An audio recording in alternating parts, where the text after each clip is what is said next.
발표하는 소설마다 베스트셀러가 되어서 일찍 성공한 소설가가 있었습니다.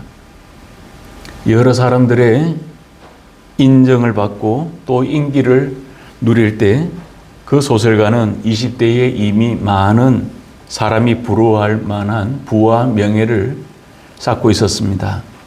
지중해에는 요트가 있었고 여러 지역의 휴양을 위한 별장도 소유하고 있었습니다.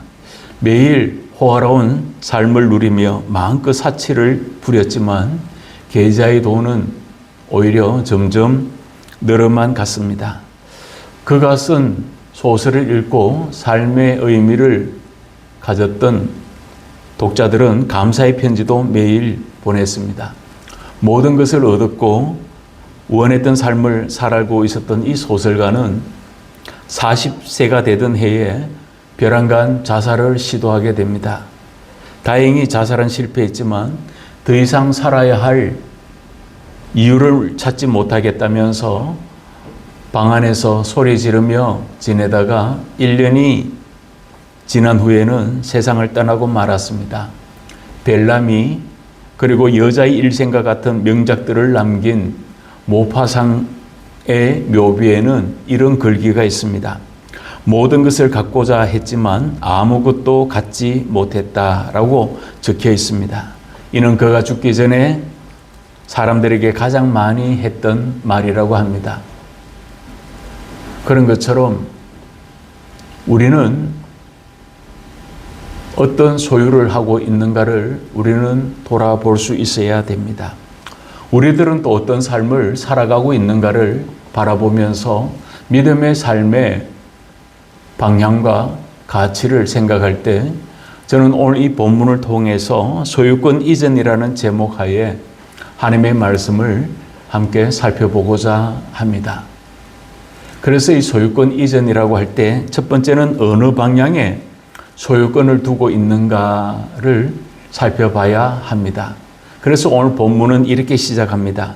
육신의 생각은 사망이요 영의 생각은 생명과 평안이니라 라고 바울은 말씀합니다. 그래서 여기서 이야기하는 이 생각이라고 하는 이 프로네마라고 하는 것은 단순히 어떤 사고나 인식의 영역만에 국한된 것이 아니라 마음의 방향성을 의미하기도 합니다.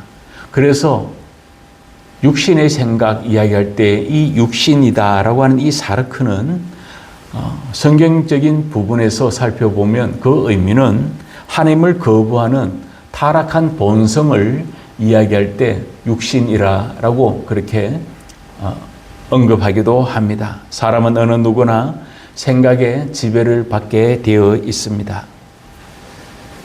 제 차량을 시동을 걸면 매립되어 있는 내비게이션이 제대로 작동하기 위해서 다음과 같은 안내 문구가 나옵니다. 그것은 GPS가 연결되었습니다 라고 하는 음성이 들릴 때 그 모든 내비게이션의 기능들을 사용할 수가 있습니다. 그런 것처럼 아무리 매립되어 있다 할지라도 GPS와 연결이 되어 있지 않으면 현재의 위치도 그리고 또 나아갈 삶의 또 나아갈 목적지도 찾지 못하는 것입니다. 현재가 위치가 연동되어 있어야지 길을 안내받을 수 있습니다. 그처럼 우리의 삶 속에서는 성령님께서 어떤 기기적인 내비게이션과는 전혀 다른 또 다른 하나의 삶을 인도하고 계시는 영역이 있다는 것을 우리는 알게 됩니다. 그래서 바울사도는 육신의 방향은 사망을 쫓아 나아가지만 영의 방향은 생명과 평안입니다 라고 그렇게 권면하더라는 것입니다. 우리들은 어떤 것에 자신의 소유와 방향을 두고 있는가를 우리는 또 돌아봐야 됩니다. 매일의 순간순간들 속에서 우리는 자신이 제대로 살아가고 있는가를 돌아볼 때 그 방향을 놓치면 안 됩니다. 육신에 속한 상태는 하나님과의 적대적인 관계를 쫓게 된다고 7절은 말합니다. 육신의 생각은 하나님과 원수가 되느니 이는 하나님의 법에 굴복하지 않을 뿐 아니라 할 수도 없음이라 라고 이야기를 합니다. 그래서 이 원수다라고 이야기할 때 이 원수된 개념은 에크시라라고 하는 에크스라라고 하는 이 부분은 가장 적대적인 관계를 이야기합니다. 그래서 우리가 한때 그리고 지금도 북한은 우리의 주적이다라고 표현하기도 합니다. 그래서 모든 것들 속에서 갈등 구조를 가지고 있고 그리고 또 여러 가지 힘든 부분을 갖고 있습니다. 바울은 우리들을 향하여서 육신의 원수된 자라고 말합니다. 바울은 하나님과 죄로 인하여 단절된 것이 우리의 가장 시급한 문제라는 것을 설명하고 있더라는 겁니다. 그러면서 8절에 육신에 있는 자들은 하나님을 기쁘시게 할 수 없느니라 라고 말합니다. 우리의 영역이 또 우리의 시선이 또 우리가 살아가는 삶의 가치와 방향을 어디에 두고 살아가고 있는가를 우리는 돌아봐야 할 때입니다. 그래서 오늘 이 사순절을 맞이하고 또 보내면서 우리는 다음 주는 종료주일이고 그 다음은 부활절을 우리가 기다리면서 우리에게 중요한 방향성을 우리는 놓치지 말아야 합니다. 마르다와 마리아는 자신의 오라버니였던 이 나사로의 죽음 앞에서 그 죽음의 현실을 이렇게 이야기를 합니다. 예수께서 이르시되 돌을 옮겨 놓으라 하시니 그 죽은 자의 누이 마르다가 이르되 주여 죽은 지가 나흘이 되었으며 벌써 냄새가 나나이다 라고 말합니다. 예수님께서는 나사로를 살리시기 위해서 오셨고 돌을 옮겨 놓으라 라고 이야기를 했습니다. 무덤의 문을 열어두라는 이야기입니다. 그런데도 불구하고 마르다는 이미 늦었습니다 라고만 이야기를 했습니다. 그럴 때 예수님께서 말씀합니다. 죽은 자가 수족을 배로 동인 채로 나오는데 그 얼굴은 수건에 쌓였더라. 예수께서 이르시되 풀어놓아 다니게 하라 라고 말씀하셨습니다. 예수님께서 마르다와 마리아는 이미 체념 상태이고 주변의 많은 사람들은 나사로가 죽은 현실의 문제에 거기에 거하고 있을 때 예수님이 말씀하시는 새로운 생명에 관한 부분으로 나아가지 못하고 있을 때 예수님이 나사로야 나오라 라고 말씀하실 때 나사로는 바로 그 수의를 입은 채 나와왔습니다. 그런데 예수님께서 뭐라고 이야기합니까? 풀어놓아 다니게 하라 라고 이야기를 합니다. 하나님의 사람은 바로 어느 부분에 묶여있는 존재가 아닙니다. 사망의 줄에 매이거나 어떤 사망의 덫에 그리고 또 죽어가는 삶의 모습이 아니라 살아있으므로 예수님께서 말씀하신 것처럼 풀어놓아 다니게 하라 라고 이야기를 하고 있습니다. 예수님을 만나면 사망이 변해서 생명으로 옮겨집니다. 질병이 변화해서 건강으로 옮겨진 바 되고 귀신 들렸던 자가 예수님을 만났을 때 예수님은 그를 치유하여 주셨고 질병과 귀신을 쫓아내셨던 것을 봅니다. 그런데 같은 장소, 같은 시간대에 있었지만 그러나 같은 시각을 가지지 못한 자들이 바리새인들이었습니다. 그들은 이렇게 이야기를 합니다. 만일 그를 이대로 두면 모든 사람이 그를 믿을 것이요. 그리고 로마인들이 와서 우리 땅과 민족을 빼앗아 가리라 하니 라고 이야기를 하고 있습니다. 많은 사람들이 하나님의 영광을 찬양하고 있을 때 거기에 있는 바리새인들은 바로 자신의 기득권을 지키기 위해서 혈안이 되어 있었습니다. 하나님의 영광은 그들과는 아무런 상관이 없는 것처럼 보여졌고 세상의 가치에만 그 모든 것들을 두고 있었습니다. 하나님의 영광은 있고 자신의 기득권만을 챙기는 것에 그들의 시선이 머물고 있더라는 겁니다. 그런 것처럼 우리는 어떤 방향에 살아가고 있는가를 또 돌아봐야 합니다. 하나님의 영광을 위한 삶의 방향으로 우리는 또 나아가야 합니다. 우리들의 세상의 것만으로 치닫고 있을 때는 하나님의 것과는 점점 멀어지게 됩니다. 세상에 관계되어 있고 세상의 가치만을 노래하게 된다면 우리는 하나님과의 약속 또 하나님과의 그 믿음의 그 관계성 속에서 믿음의 자녀된 자로 살아가지 못한 채 우리는 단절되어 가고 있다는 것을 이야기합니다. 걱정이 많아지면 기도하는 시간이 짧아집니다. 그러나 기도하고 하나님의 은혜를 찾으면 걱정이 줄어듭니다. 그런 것처럼 우리는 염려와 걱정만 하고 있다고 해서 문제가 해결되는 것만은 아닙니다. 기도만 해서는 안 됩니다. 기도도 하고 하나님의 은혜를 구하고 우리는 성실로 식물을 삼고 열심으로 믿음 가운데 또 살아가야 합니다. 두 번째는 성령께 그 소유권을 이전시켜 드립시다 라고 바울은 말합니다. 일전에 보험회사에 출동 서비스를 받은 적이 있습니다. 그 이유는 배터리가 방전되었던 것 같습니다. 차량이 배터리가 방전되어서 시동이 걸리지 않아서 특약으로 들어두었던 보험회사에 출동 서비스를 요청했을 때 한 12여 분 남짓 지나서 그 기사가 도착해서 흔히 말하는 그 점퍼선을 가지고 그분의 그 배터리와 제 차량의 배터리를 연결해서 시동을 거니까 시동이 걸렸습니다. 그런 것처럼 모든 기능을 사용할 수가 없을 때 배터리가 충전되었을 때 작동되는 것처럼 성령이라고 하는 것은 우리에게 충전 정도를 아니라 쉽게 설명드리자면 배터리를 충전하는 게 아니고 배터리 자체를 완전히 새 것으로 바꾸어 넣는 것하고 같습니다. 9절이 말합니다. 만일 너희 속에 하나님의 영이 거하시면 너희가 육신에 있지 아니하고 영에 있나니 누구든지 그리스도의 영이 없으면 그리스도의 사람이 아니니라 라고 말합니다.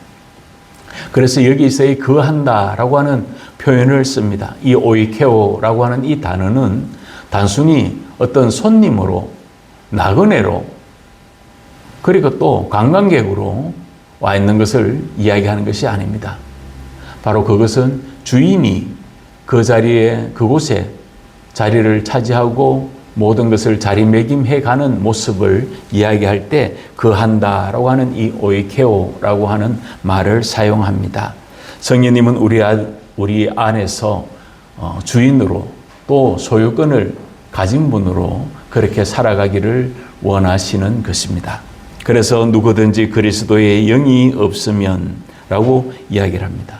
그리스도의 영, 성령님께서 우리의 삶을 인도하실 수 있도록 우리는 자리를 내려놓아 두어야 합니다. 그렇지 않으면 우리의 주인 된 바가 무엇인가를 우리는 살펴봐야 합니다.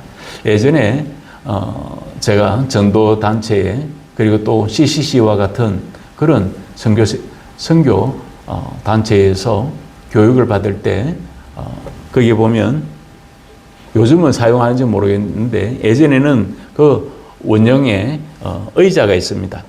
그래서 의자 위에 십자가를 앉혀두면 그게 바로 우리의 주인의 자리에 예수 그리스도를 둔다고 해서 그 십자가 위에다가 의자 위에 십자가를 둡니다.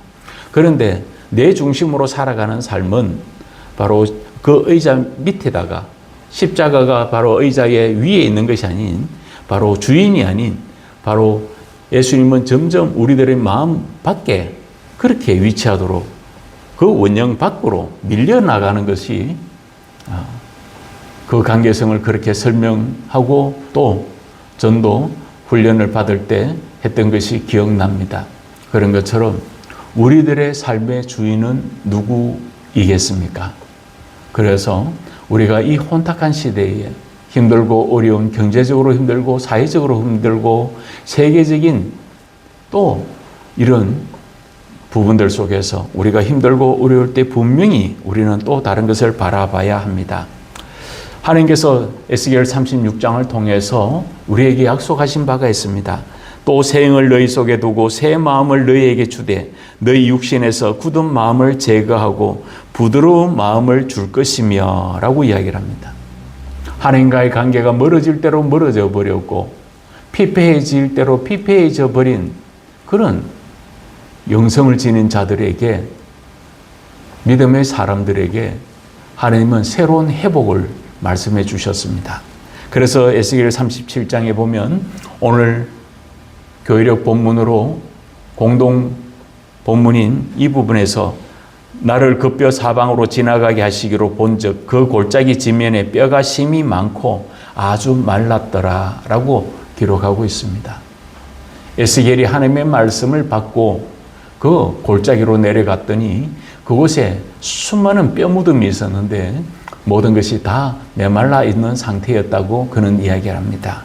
그리고 9절에 보면 또 내게 이르시되 인자야 너는 생기를 향하여 대언하라. 생기에게 대언하여 이르기를 주 여호와께서 이같이 말씀하시기를 생기야 사방에서부터 와서 이 죽음을 당한 자에게 불어서 살아나게 하라 라고 명령하고 있습니다.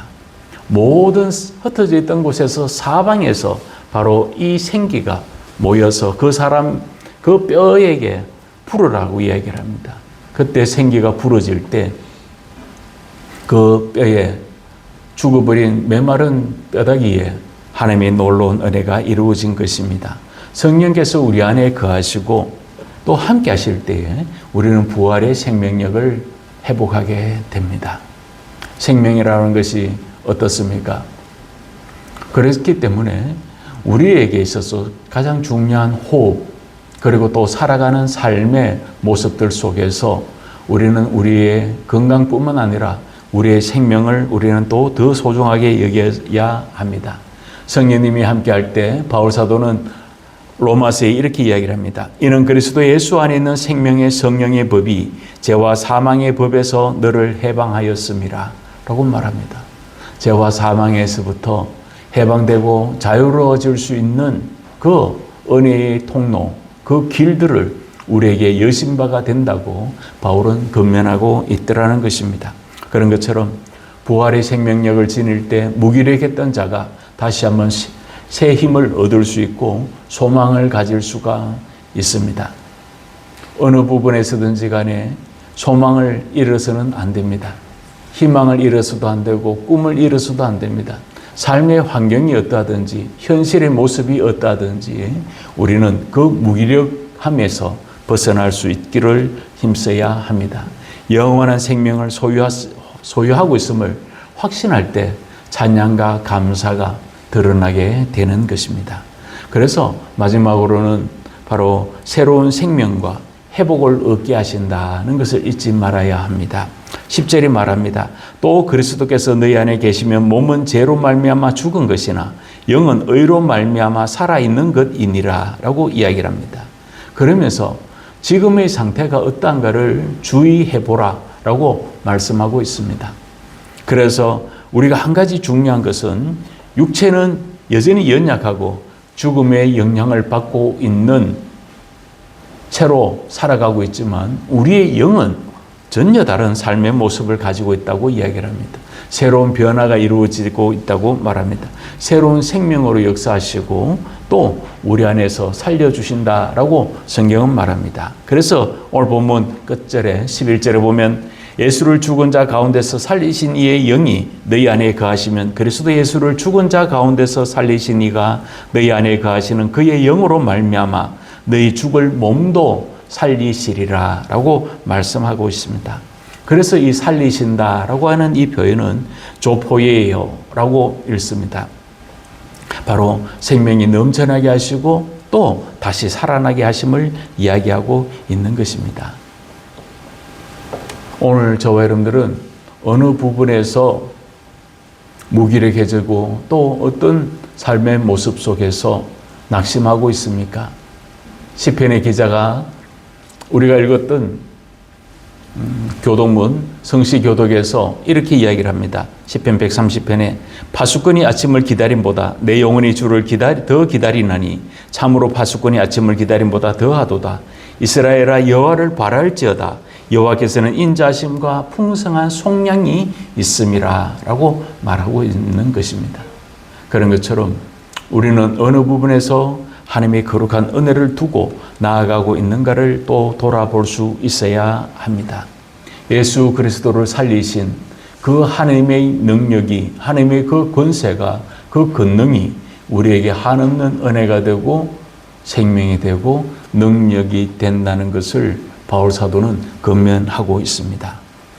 마치 메마른 뼈처럼 피폐한 모습으로 나아갈 때, 그게 성령이 임할 때 우리가 잘 알고 있는 말씀이 에스겔서에 있습니다. 이는 내가 그 명령대로 대언하였더니 생기가 그들에게 들어가며 그들이 곧 살아나서 일어나 서는데 극히 큰 군대더라 라고 말합니다.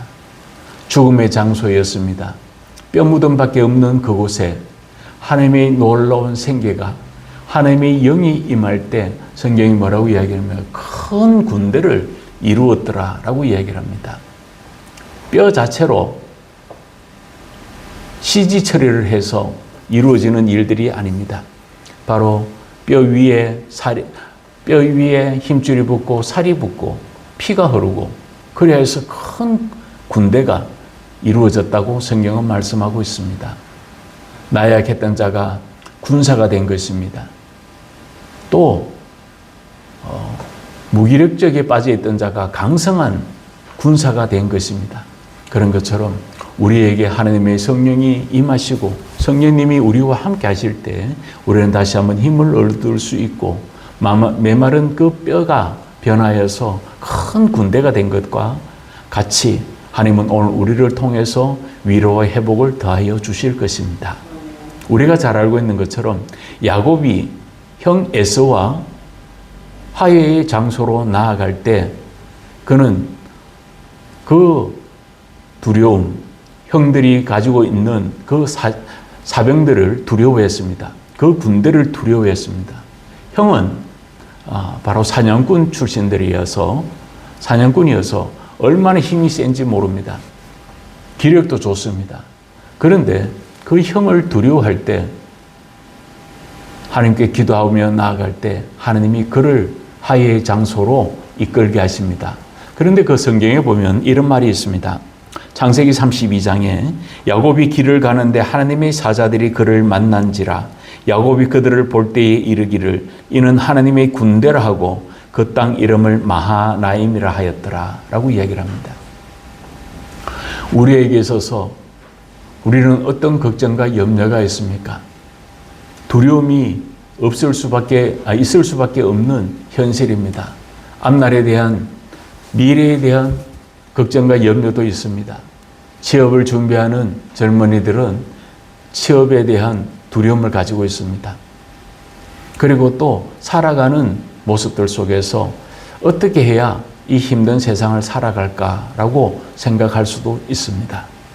힘들고 어려운 삶의 여정 가운데에서 우리는 하나님이 나와 함께 하시면 하나님은 나에게 놀라운 은혜의 군대를 더하신다는 것을 우리는 잊지 말아야 합니다.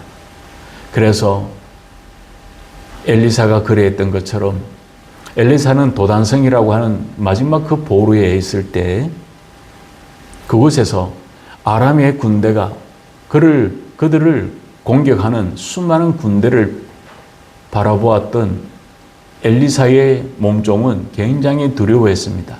그러나 엘리사가 그의 몸종의 눈에 또 몸종을 위해서 눈을 열어 주었을 때 그는 도단성을 에워싸고 있는 수많은 군대들보다 하나님의 천군 천사들이 더 많은 것을 바라보고 그는 기뻐했던 것을 우리는 기억합니다.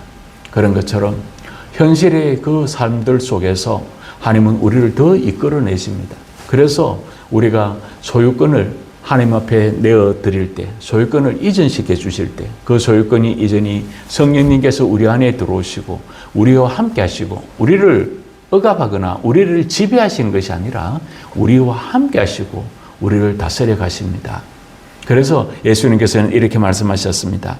볼지어다 내가 문 밖에 서서 두드리노니 누구든지 내 음성을 듣고 문을 열면 내가 그에게로 들어가 그와 더불어 먹고 그는 나와 더불어 먹으리라 라고 말씀하셨습니다. 예수님께서는 바로 문을 열으라고 이야기를 합니다.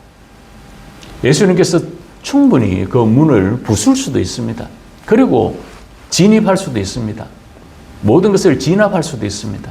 그런데도 불구하고 너는 문을 열고 나와 함께 하자라고 말씀하고 있습니다. 그런 것처럼 우리의 모든 삶들 가운데에서 아직까지 우리가 믿음으로 마음의 문을 열지 못했다면 이제는 우리의 생각과 우리의 방향과 믿음의 모습들 속에 이 놀라운 변화가 이루어져 가야 합니다. 그래서 믿음도 연습이고 훈련입니다. 그런 것처럼 우리가 조금씩 더 나아갈 때 하나님은 우리의 삶의 이력서 가운데서 우리에게 놀라운 은혜를 더하여 주실 것입니다. 그래서 발로 밟는 모든 것들을 너희에게 줄 것이다 라고 하셨던 그 약속을 믿었던 여호수아와 갈렙처럼 수많은 당대의 사람들은 광야에서 다 죽었지만 가나안에 들어갈 수 없었으나 그러나 그 약속을 쫓고 믿음 가운데 거하였던 여호수아와 갈렙은 가나안 땅에 발을 디디게 되는 역사적인 경험을 하게 됩니다. 그런 것처럼 우리의 인생의 여정 가운데서 우리는 또한 하나님의 은혜만을 바라보고 나아갑시다. 지치고 공고할 때입니다. 되는 일이 아무것도 없다고 이야기할 때입니다. 그래서 어느 곳에서도 희망을 둘 데가 없다고 말할 때 우리가 다시 한번 예수 그리스도, 그분이 나의 희망이 되시고 나의 산소망이 되시고 나의 놀라운 생명이 되심을 믿고 믿음 가운데 거하여 갈 수 있는, 그래서 새로운 방향과 생명력을 바라보고 성령 충만케 하심을 의지할 수 있는 우리들이 되도록 우리 잠시 함께 같이 오늘 말씀을 생각하시면서 같이 기도합시다. 우리가 하나님의 거룩한 은혜 가운데 하나님의 도우심을 의지하고 살아갈 수 있는 믿음의 사람들이 되도록 우리 함께 같이 기도합니다.